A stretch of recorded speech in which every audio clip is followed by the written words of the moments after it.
Well, what is going on, YouTube? Welcome back to A Therapeutic Edge. Thank you so much for watching today, and please subscribe. I would love to have you here on a regular basis.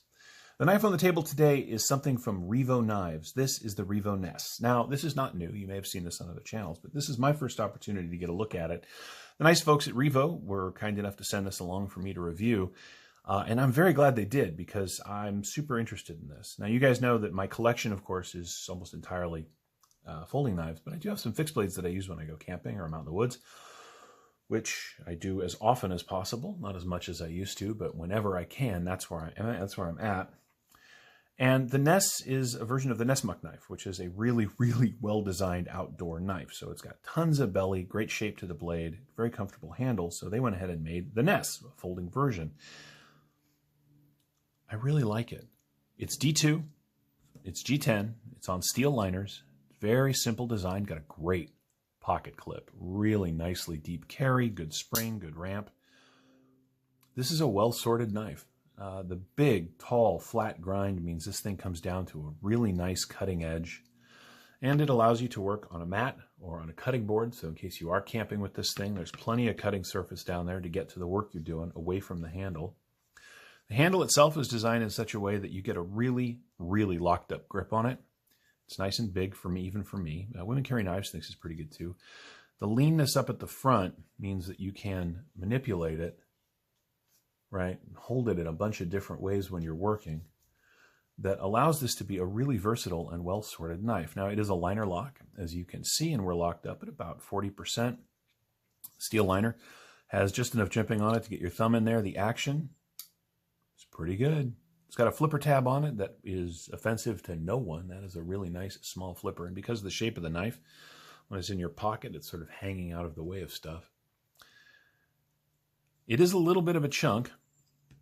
As you can see, we're just over 1.5 inches this way, but that's because of the shape of the Nessmuck style blade. This is really, really, really a nice knife. Oh, man, I really dig this thing. These are available right now, but depending on where you shop... Oh, sorry about that. Depending on where you shop, they're between about 50 and about 65 bucks, 66 bucks. You know, is that super inexpensive for these materials? No, but this is a really sort of unique and interesting knife, and I really dig it, and I think that you would as well, particularly if you're spending a lot of time outside. Now, it is D2. It is beautifully stonewashed, but you're going to want to do a little, keep it clean. D2 is not entirely not stainless. It is somewhat stainless, I think is the best way to put it. So you're going to want to keep an eye on this thing and keep it clean. But beyond that, it's really a nice knife. I know I keep saying that, but so it doesn't, like when these first came out, I was like, nah. Because I have outdoor knives, right? I have fixed blades and stuff that I use. But the more I saw this thing around, the more I got interested in it because they've really done the Nessmuck. They've done a great job with the design, making this Ness just really everything the fixed blade is, of course, without some of the durability. But it's a really great option. So let's take a look at what you get. You get 1, 2, 3... a little over 3 1/4 inches of cutting on 3.5 inches of D2.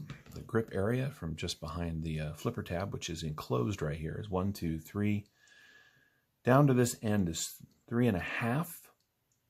Right, you come around the back a little bit. So my hand lands just over the tail because I have big hands, but because of the way this is shaped, it's not an issue. It's very, very comfortable in hand. The pocket clip, as you can see, is stamped steel, flush-mounted screws, which is a really nice touch. It's very good, and there's no hot spot, at least not for me.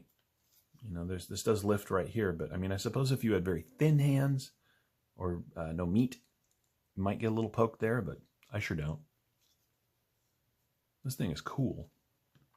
Overall length, just at 8 inches, a little tiny bit over because of this tail right here. And of course, that's where the lanyard would go if you're into such a thing.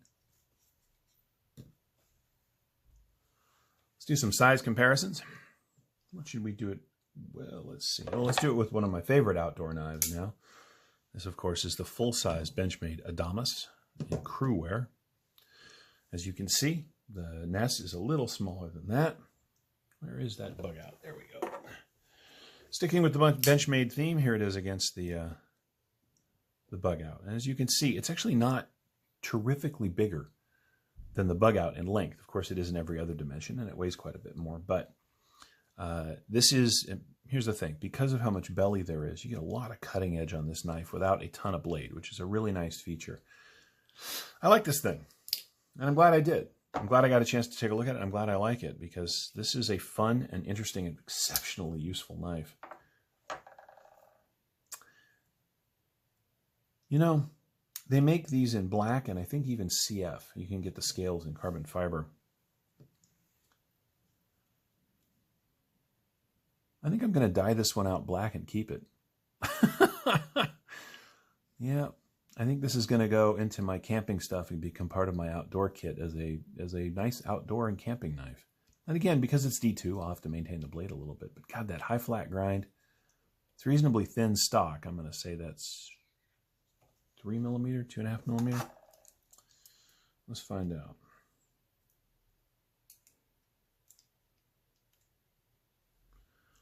Okay, 3.3.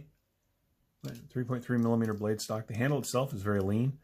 We are 12.3 millimeters, which is under half an inch, which is very nice. I'd like to remind you, though, the closed profile on this is a little chunky because of that blade shape. Right, we're at almost 1 3/4 inches this way, so it's going to take up a lot of pocket space. That's okay, though. I mean, I don't know about you guys, but I don't carry that much else. Move the mat around. I don't carry that much else in my front right pocket. That's my knife pocket. Let's go ahead and weigh it. See where we weigh out.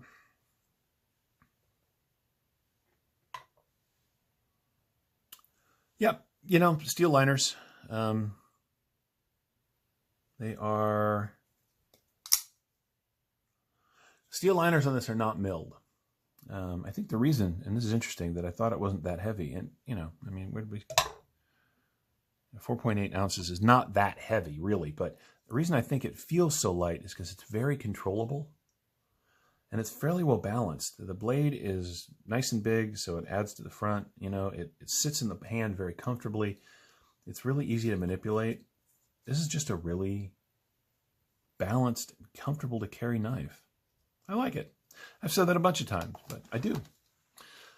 And, you know, at 50, let's split the difference and say that they're, you know, right around $50. I think that I saw them as high as 66 and as low as 48 when I was poking around.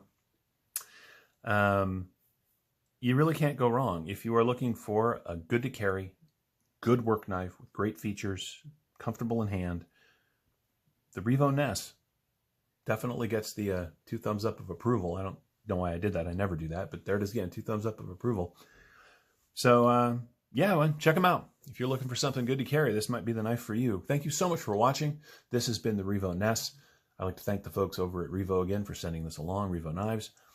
If you have any questions about this knife or any of my knives, feel free to ask down in the comments below, and, you know, we'll see you next time.